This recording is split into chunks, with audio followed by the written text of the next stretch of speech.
सभी को जय मसीह की। आशा करती हूँ आप सब अच्छे होंगे। और आज जो मेरा मेन टॉपिक है वो ये है कि जो दिखता है वही बिकता है। तो आइए मैं आपको इस बारे में बताऊंगी और आपके साथ साझा भी करूंगी कि आज आप देखते हैं नाना प्रकार के ब्रांड आ गए हैं।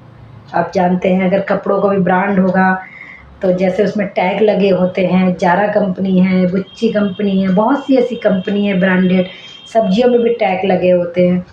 उसके पीछे का किसी को रहस्य नहीं पता है कि क्या होता है। आप जानते हैं कि अगर हम ब्रांडेड कपड़ों को खरीदते हैं और टैग को जब हटाते हैं, घर पे जाके खोलते हैं, कहीं ना कहीं वो पीस भी कभी कभी कटा निकल जाता है। जो सब्जियां स्टोर करके लोग रखते हैं वो दिखती तो बहुत अच्छी हैं, फ्रेश दिखती हैं। आप देखते हैं मछली है, चिकन है, सब वो स्टोर करके रखते हैं फ्रिज में और उसमें ब्रांड लगा देते हैं, उसमें एक टैग लगा देते हैं। उस वजह से क्या है, वो ताज़ी चीज़ें दिखती हैं। पर काफ़ी दिन की रखी हुई चीज़ें अगर इन्हीं चीज़ों को आप लैब में रख कर देखेंगे तो उसमें क्या है, आपको कीटाणु दिखेंगे, कीड़े दिखेंगे।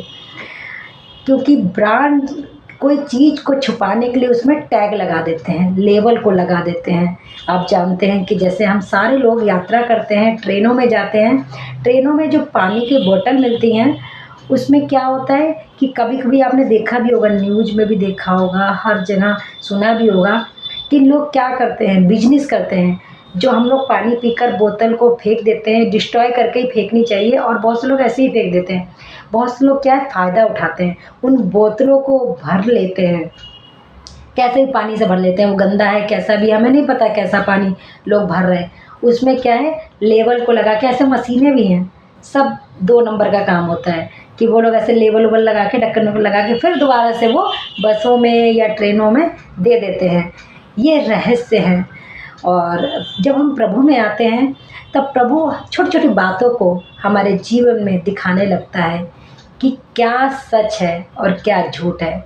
सच बहुत कड़वा होता है, उसको कोई सुनता है तो वो चुभ जाता है कि सच क्यों बोल रहे हैं, लोग लड़ने भी लगते हैं। पर ये सच्चाई है, ये रियल है और मैंने देखा भी है। और अब मैं यही बताऊंगी कि इस लोग तो टैग को देखते हैं, लोग लेवल को देखते हैं। हमारे ऊपर आज किसका टैग लगा हुआ है? हमारे ऊपर पवित्र आत्मा की छाप लगी हुई है, यीशु मसीह की छाप लगी हुई है। प्रभु यीशु मसीह ने कहा कि मैं जाता हूँ और तुम्हारे लिए एक सहायक को भेजूंगा। वो सहायक का नाम है पवित्र आत्मा, हॉली स्पिरिट। आमीन, हालेलुया। वो हमें प्रभु यीशु मसीह ने दिया है। और वो कहाँ रहता है? वो एक व्यक्ति है, पूरा एक व्यक्ति है, वो हमारे अंदर रहता है। परमेश्वर का वचन कहता है कि शरीर परमेश्वर की आत्मा का मंदिर है। तो इस जब हम मंदिर है तो मंदिर में क्या है, टेम्पल में क्या है, हम कोई गंदगी को नहीं आने देंगे। आप जानते हैं कई मंदिर में जाते हैं तो हम चप्पलों को उतार कर जाते हैं, या कोई ऐसे तीर्थ स्थान पे जाते हैं तो हम क्या है, वहाँ पर आदर के साथ जाते हैं, चप्पलों को उतार कर रिस्पेक्ट के साथ हम आदर के साथ जाते हैं। तो ऐसे ही हम जब प्रभु के भवन में जाते हैं तो हमें आदर के साथ जाना चाहिए, क्योंकि ये शरीर परमेश्वर की आत्मा का मंदिर है, कहते तो हैं लोग। पर क्या इस मंदिर को हमें साफ सुथरा हम रख रहे हैं? अपने जीवन में हमें जांचने और परखने की ज़रूरत है। आज हम कहाँ पर हैं? अगर हमारे जीवन में अभी भी लोगों की जैसी क्रोध आ रहा है, या अपना क्रोध में विवेक आपे को खो बैठते हैं, जो नहीं बोलना है वो भी हम बोल बैठते हैं, तो हमें कंट्रोल करना चाहिए। पवित्र आत्मा हमारी अगुवाई करता है, वो हमें सही डायरेक्शन दिखाता है, सही डायरेक्शन दिखाता है और दिखाने के बाद वो हमें सही मार्गों पे लेकर चलता है। अगर हम अंधकार भरी हुई तराई में भी होकर चलेंगे तो हम हानि से नहीं डरेंगे, क्योंकि वो हमारे साथ रहता है। कौन? प्रभु यीशु मसीह और पवित्र आत्मा हमारे साथ रहता है। ये शरीर क्या है? परमेश्वर का मंदिर है। इस शरीर में परमेश्वर विराजमान रहता है। आमीन, हालेलुया। और ये सिंहासन है। अगर कोई सिंहासन होगा, सिंहासन पर राजा बैठता है। स्वर्ग में जो राजकुमार है वो प्रभु यीशु मसीह है, वो सिंहासन पे विराजमान है। हम कोई प्रार्थना करते हैं, आप जानते हैं कुछ उत्तर मिल गए होंगे आपको जो प्रभु में, जो लोग अभी नहीं उत्तर मिले हैं, तब भी हमें जो हमारा ये शरीर है वो सिंहासन के समान प्रभु को हमारे ऊपर, हमारे सिंहासन पर विराजमान होने दीजिए। प्रभु की सामर्थ से भर जाइए, अभिषेक से भर जाइए। जब हम प्रभु की सामर्थ और अभिषेक से भर जाते हैं, बड़े बड़े बंधन टूट जाते हैं, बड़े बड़े जुए हट जाते हैं। किसके? प्रभु यीशु मसीह के नाम में। प्रभु यीशु मसीह का नाम सामर्थी और पावरफुल नाम है। सिर्फ नाम ही लेकर बिगड़े काम यीशु के नाम में बन जाते हैं। इसीलिए तो यूहन्ना 3:16 में लिखा हुआ है कि उसने जगत से, जगत कहाँ है? वहाँ पर किसी एक व्यक्ति से नहीं, पूरे जगत से, पूरे ब्रह्मांड में जितने लोग हैं, ब्रह्मांड की रचना परमेश्वर ने करी। परमेश्वर ने जगत से ऐसा प्रेम किया कि अपना इकलौता पुत्र दे दिया, ताकि जो कोई इस पर विश्वास करे वो नाश ना हो परंतु अनंत जीवन पाए। प्रभु चाहते हैं कि सारे लोग अनंत जीवन पाने पाए, कोई भी पाप बुराई दलदल कीच में ना रहने पाए। अगर आप अभी भी कुछ कमियां हैं, रिपेंट करें, समर्पण दें, उन चीज़ों को छोड़ें, अपने जीवन से डिस्ट्रॉय करें प्रभु यीशु मसीह के नाम में, और प्रभु आपको दोबारा बनाता चला जाएगा। वो हमारा कौन है? जैसे कुम्हार जो होता है एक मिट्टी को चाक पर रखता है, बर्तन को बनाता है, आकृति देता है। हमारा कुम्हार यीशु मसीह है, वो हमें बनाता है, हमारी बिगड़ियों को बनाता है, हमारी दुआइयों को सुनता है, कान लगाकर हमारे आंसुओं को कुप्पी में समेट कर रखता है।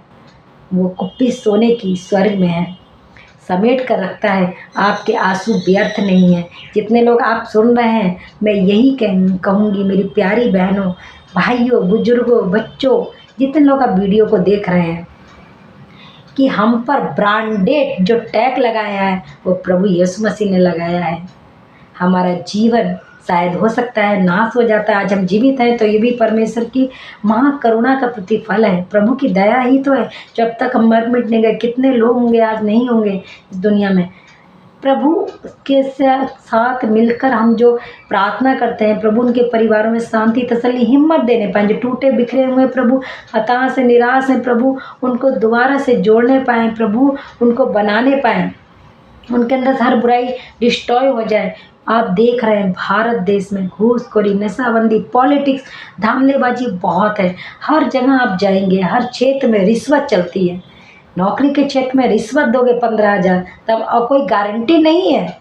गारंटीड हमारा प्रभु यीशु मसीह है, पर बाकी लोग गारंटी नहीं लेते हैं कि हम नौकरी लग जाएगी। लोग पैसे लेकर भी मुखर जाते हैं और नहीं लगवाते हैं नौकरी। जो ज़्यादा पैसा भरता है उसकी नौकरी लगती है। हर जगह जाएंगे आप, कोर्ट कचहरी पुलिस, कहीं भी जाएंगे, सब जगह पैसों की मारामारी है, हर जगह पैसे लिए जाएंगे।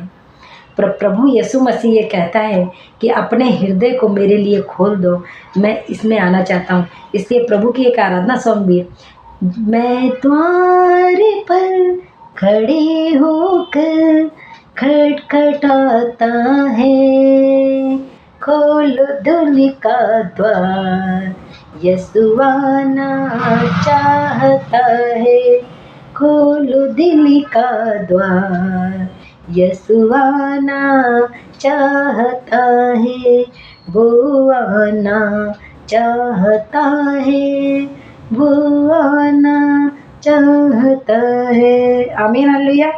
तो अपने दिल के द्वारों को प्रभु के लिए खोल दीजिए, वो आना चाहता है। और वो जब आएगा तो आपके सारे बिगड़े काम प्रभु यीशु के नाम में बन जाएंगे। जब वो आएगा तो विपरीत परिस्थितियाँ भी बदल जाएंगी। जब वो आएगा तो सब असंभव भी संभव होने लगेगा। आमीन, हालेलुया। जब वो आएगा तो बुराई को नाश कर देगा। जब वो आएगा अपनी शांति से भर देगा। जब वो आपके जीवन में आएगा, परिवारों में जो भी उथल पुथल है, लड़ाई झगड़े, वो ख़त्म हो जाएंगे। प्रभु की उपस्थिति को अपने जीवन, अपने परिवार में आने दीजिए। प्रभु की सामर्थ्य से भर जाइए, अभिषेक से, क्योंकि शत्रु डर जाता है जब अभिषेक और सामर्थ्य से भरे होते हैं। तो प्रभु आप सभी को बहुत ब्लेस करें। और आप जानें कि जो दिखता है वो बिकता है, पर उसके पीछे क्या होता है, हर चीज़ को जब हम लेते हैं तो सोच समझ कर हमें देख कर लेना चाहिए। और प्रभु में जब हम आते हैं तो प्रभु हमें बताता है क्या सही है और क्या गलत है, कहाँ बैठना है, कहाँ उठना है, कहाँ संगति करना है, क्या हमें नहीं बोलना है, क्या खाना है, क्या पहनना है। सब कुछ हमारा रंग ढंग चल चाल स्वभाव सब प्रभु यीशु मसीह बदल देता है। तो प्रभु में बने रहिए, प्रभु की उपस्थिति को अपने जीवन में और भरपूरी से आप प्रार्थना करते रहिए, प्रभु और अपनी सामर्थ्य से मुझे भरिए। तो प्रभु आप सभी को बहुत आशीष दें। सभी को जय मसीह की। God bless you.